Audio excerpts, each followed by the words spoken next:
Welcome to the Slop Farm. Enjoy the video. In this video, I will explain how to run a Selenium program in Eclipse.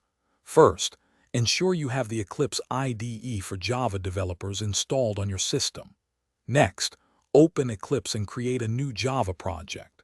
After that, you'll need to download the Selenium WebDriver JAR files and add them to your project's build path.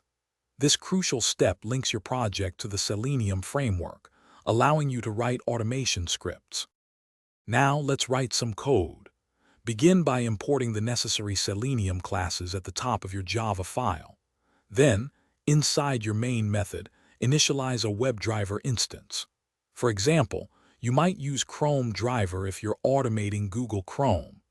After setting up the driver, you can instruct it to open a specific URL and interact with elements on the page, like clicking a button or entering text.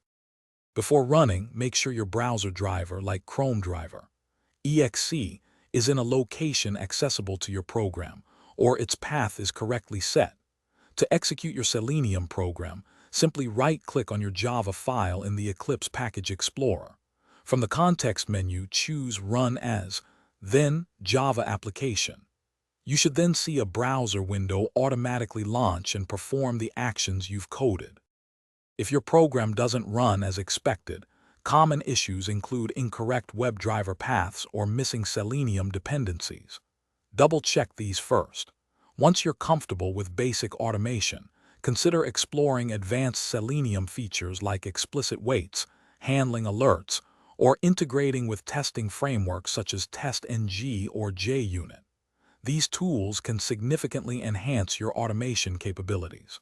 Also, be sure to check the description for a link to the Echo.Smart speaker and other great deals. Thanks for watching.